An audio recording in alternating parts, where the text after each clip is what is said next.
Hey ladies and gentlemen, welcome back to the channel. As always, it is Nick here, back with your daily crypto news and analysis, and today we're going to be talking about Quant Network, aka Q&T. So let's just dive in and let's talk about a few things. So we're actually going to be talking about quite a bit of tokens in this video, but the forefront of this video is going to be centered on Quant, because at the end of the day, I do believe that Quant is going to be absolutely huge, especially when you look at these other tokens. I know that for the most part, everyone does talk about XRP, XLM, XDC, all of those types of tokens, and they say like these are the ones to financial freedom, etc.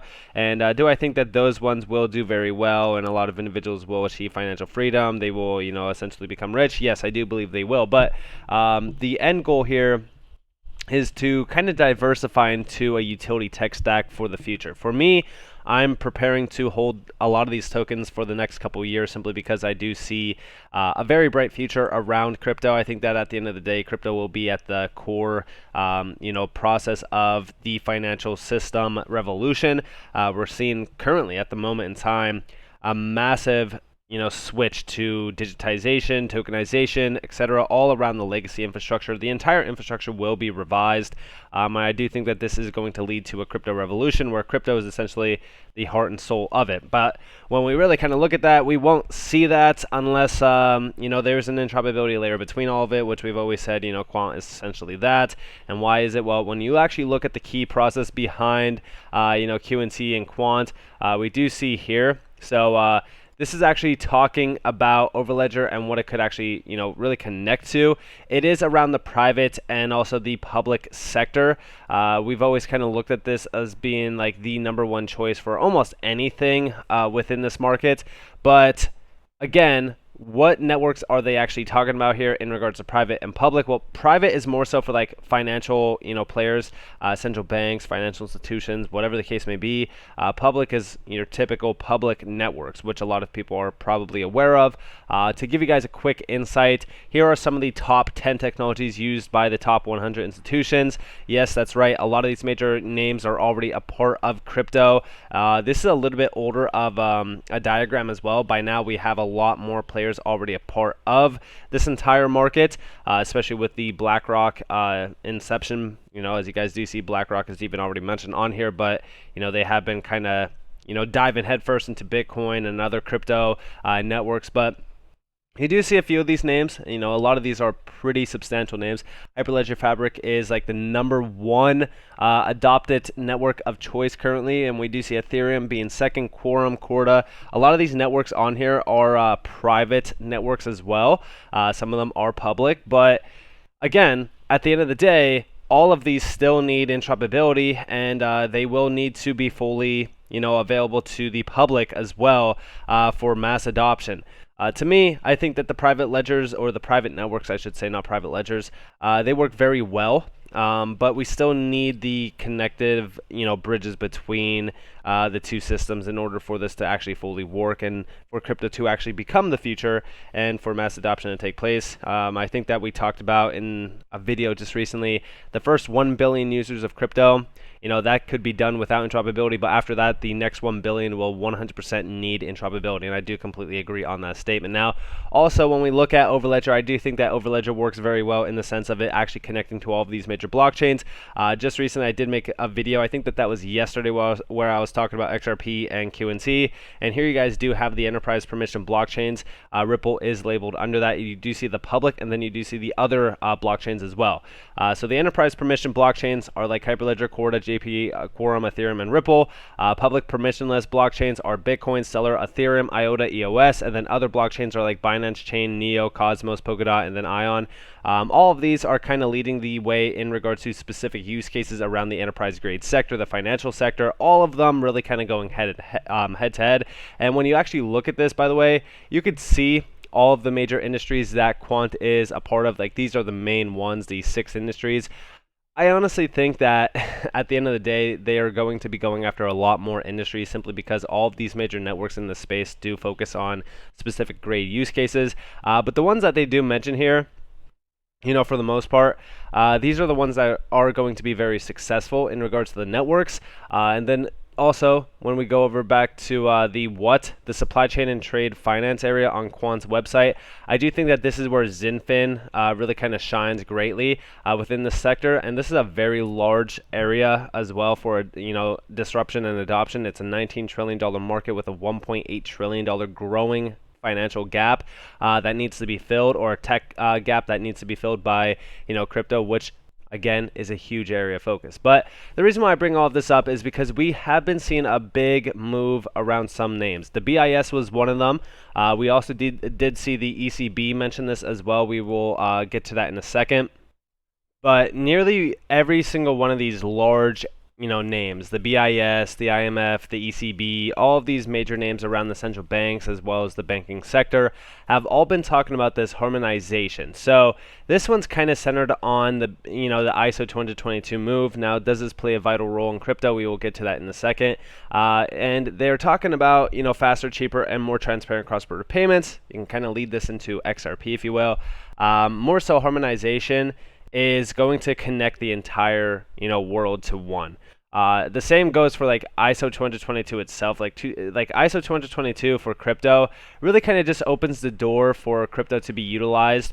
For an example, like what is ISO 20022 and how will it impact the crypto industry?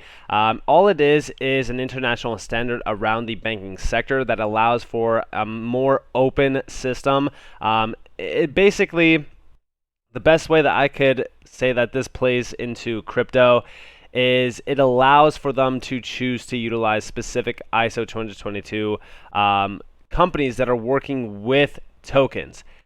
What do I mean by that? Well, if we actually scroll down to the names that are already on here, like Ripple, Stellar Lumens, or I should say Stellar, Zinfin, Iota, Algorand, Hedera Hashgraph, Quant, Cardano. By the way, I believe that these are rumored, so a lot of these are actually kind of rumored around compliance. I'm not going to say that they're guaranteed to be compliant, but the companies that are, a member of the ISO 20022 standards, it just means that the token that they are actually utilizing, like XRP, can be utilized within this specific move, aka these, financial systems, financial sector, if you will. That's why ISO 20022 is actually kind of pretty important around crypto. It's just, it allows for them to choose these tokens and utilize them for settlement. It doesn't really mean anything for the token itself. It doesn't mean that the token's going to explode in value because of the ISO 20022 move. But what it does mean in regards to what we are talking about with interoperability, it does open the network a little bit more, and it allows all of them to be on the same messaging format, which does help with interoperability. But we are still going to need that connectivity bridge between crypto and these major names within the legacy system. But also, I want to share with you guys, going back to July, that ECB officials prepare for harmonization of crypto regulations. I also believe that crypto regulations is one of the biggest things to adoption next to interoperability. I think that this is a huge challenge that we need to overcome within this market in order to see crypto be at the forefront of the financial sector, and for us to actually disrupt and revolutionize a lot of the major areas within the financial sector as well. But the ECB has been talking about this for a while, and they have been taking major steps forward within this. And it also kind of reminds me, going back in time with the ECB going to July of 2020, they did take steps to ensure the pan-European reach for instant payments. They were actually kind of talking about digitization within this going back to 2020 as well, really kind of talking about just the payment sector. And a lot of it is focused on instantaneous payments and faster payments, which kind of leads me to, again, XRP, if you will. We actually do see over here bringing European payments to the next stage, a public-private endeavor, and they will be playing with a lot of names here, but they don't really give us too many of them. They do have a few that they do mention here, but that's about it. And a lot of this is talking about digitization. We are now facing the challenge of digitization to stay at the technological frontier and satisfy consumers' demand for immediacy while preserving our sovereignty. Europe must promote digital innovation and efficiency in a way that corresponds to our societal preferences and objectives. They are talking about instant payments here, make them the new normal, and we must build a truly European market with unified solutions for card and mobile payments, which are becoming increasingly popular among consumers. And again, like, a lot of this is, opening this fragmented system that is extremely hard to not only utilize. For us, we don't really notice it because we are just like the consumer at the end of the day. But for a lot of these central banks, a lot of these banking clients, financial clients, etc., they're dealing with a lot of forefront issues, especially around like the cross-border payment sector. For example, the cross-border payment sector is filled with a ton of issues. I mean, like, these issues also plague everyday life too. I mean, like, if you go and make a payment, as a consumer, payments don't clear for days in your, bank account or on your credit card because, again, it's all pre-approved payments anyway. So there's a lot of issues around that. We want to see instant settlement at the end of the day. Instant settlement is actually the biggest key here. It's not instant payments. Instant payments could be easily achieved, but what we want to see is instant settlement. But a lot of this still needs to be, connected. They do mention CBDCs here, which they will 100% require interoperability. But even Quant themselves have mentioned the fact that, like, a stablecoin commercially would work very well opposed to a CBDC, which I actually agree that I would personally love to see a CBDC commercially rather than a CBDC, because I think that a CBDC is a little bit, I've always voiced my problems with the CBDC. It's more so control. I don't like that, but they do mention the digital euro down here. We have been seeing a lot of discussions around the digital euro. Again, it is something interesting. A lot of this is focused on digitization. I think that we will see a full-on revolution of digitization. And when we talk about ISO 222 as well, harmonization of ISO 222 and regulations will kind of focus on a lot of these tokens here, which will be XRP, XDC, XLM, Algorand, Iota. Like, these are the main ones that we do focus on around like a few revolutions within crypto. Iota is kind of centered on data and a few other things with like smart cities. XLM, kind of the retail sector, disrupting the retail sector, and then XRP is more so for like banks, the enterprise grade customers, stuff like that. XDC, trade finance, fully disrupting that.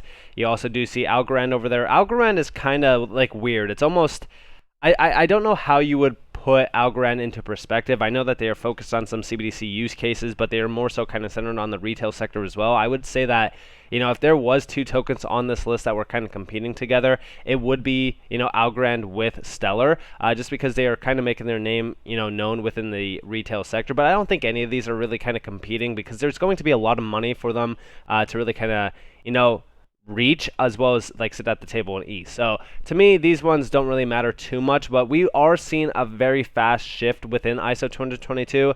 I think that there was supposed to be a move within November, as you do see on this post here. I know in March of 2022 we did see a few things.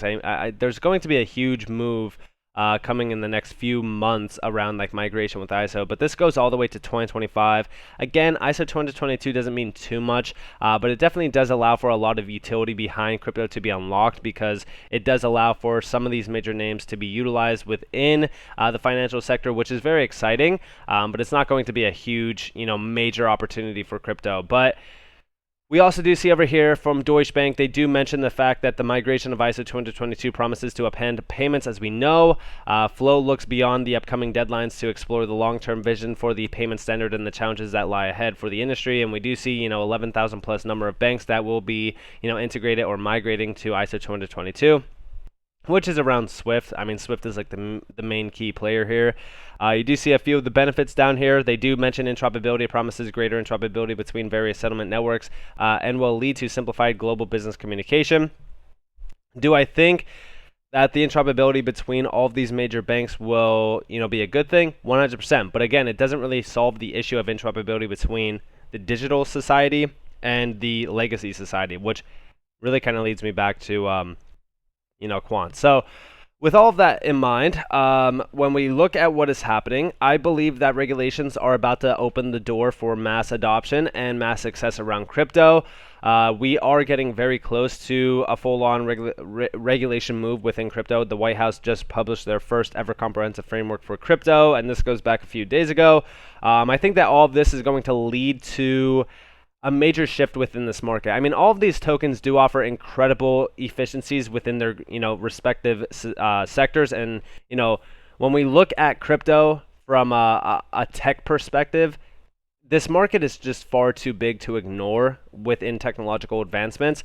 And I think that a lot of these names like the ECB, the IMF, even the BIS, I think all of these major names understand this as well. And if you actually did look at the BIS's website within cross-border payments, I think that we just recently talked about this. I don't know if we did or not. I know that they mentioned ISO 20022 itself here with Swift, and they do talk about like 2025. But we just also talked about a BIS article that did mention crypto itself, and they are at the forefront of like crypto adoption. They do mention settlement as well. I don't know if they mention any sort of discussions here with crypto within settlement. But if you actually go over to the BIS's website up here and search crypto, there's so many discussions around them, going all the way back to like 2017, for an example. And I think just recently, let me go to the date. I think that there was one that was actually kind of talking about adopting crypto within, I think it might have been the Basel III. I think it was this one that really kind of discussed a few discussions around, how crypto will be leveraged and how they will be utilizing it for a lot of like payment use cases, which again is like, it's basically the bare minimum use case around crypto. I mean, like payments themselves, we know that could be fully disrupted. You don't really, need to be a scientist to know that. The end goal for me is just to kind of see these specific markets at the start be fully disrupted, which we know like the metaverse and stuff like that will take over at some point in time in regards to like the retail sector. But for the most part, like these are the main areas because these are like the big bread and butter use cases, specifically around like cross-border payments and stuff like that.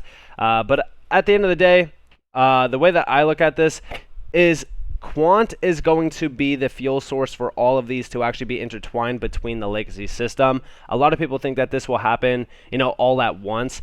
A lot of this stuff is going to take a little bit more time, but this is why I do stack QNT along with a lot of these other tokens, simply because like I believe that QNT will be at the heart and soul of all of this, similar to this chart here, which is what we are kind of looking at, where Overledger's at the core, and then this is going to allow for all of these major blockchains and blockchain networks and just crypto networks in general, because not all of these are going to be blockchains. I mean, I'm sure that like Hedera will be at one point in time connected here as well. I think that they're actually connected already through like Hyperledger, but all of this will allow for any, and I say any, financial institution, banking client, financial client, whatever the case may be, to utilize all of the efficiencies around these tokens, which tells me that soon we will see mass adoption of some of these networks and the utility cases around some of these networks really realized.